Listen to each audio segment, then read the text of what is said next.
My intestines were perforated during the CS and I had an infection. The infection would kill within hours, but I carried it for 12 days without knowing. Isioma and John got married in 2009. After 9 years of trying for a baby, Isioma was finally pregnant.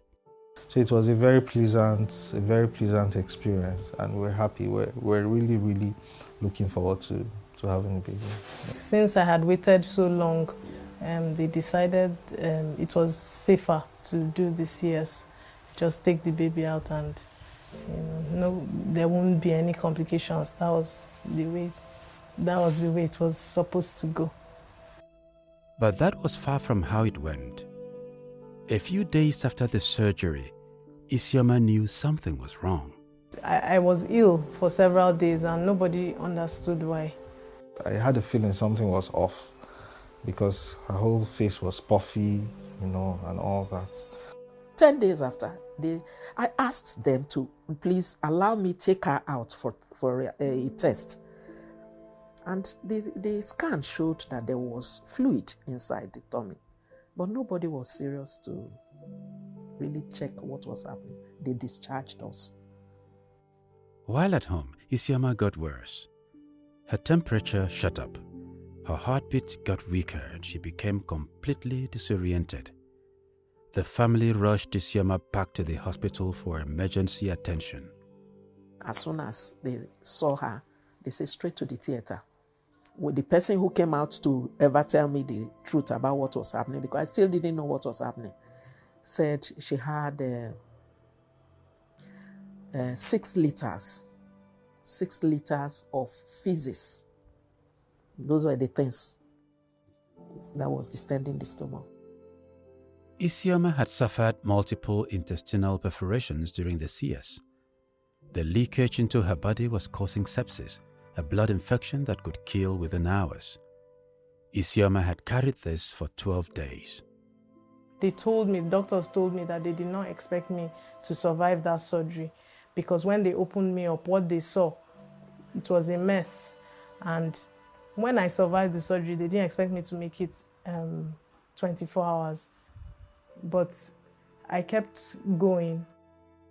2 surgeries later, Isioma was not getting any better. The intestines ruptured again.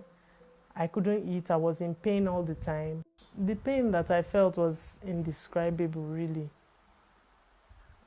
Sometimes I would be screaming. Sometimes I would be rolling. There was just no relief.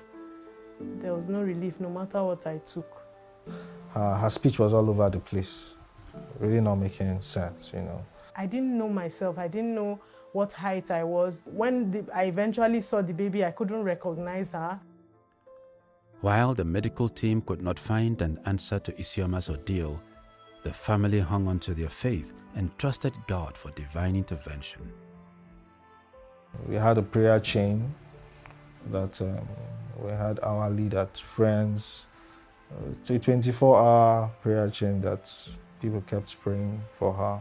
When I complained or said, I don't know why this is happening to me, the doctors would tell me, don't you know you're a miracle? They called me the miracle of 2019 in the hospital at that time.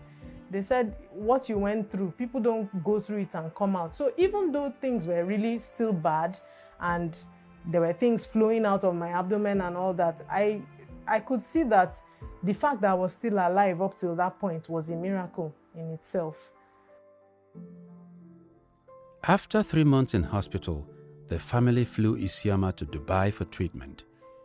Isioma was now in a terrible state, and the lead doctor reported they had about 24 hours to stabilize her. Immediately, that night, within a matter of hours, I was rushed into the theater to put a tube through my neck, a central line where I was giving food for the next 2 months through. After 8 weeks in intensive care, and Isioma's internal injuries were not healing, the doctors presented the family with 2 options. To have the surgery or not to have it, because she will either die. If she does not die, she will never walk again if she does not die. But the chances of dying was more.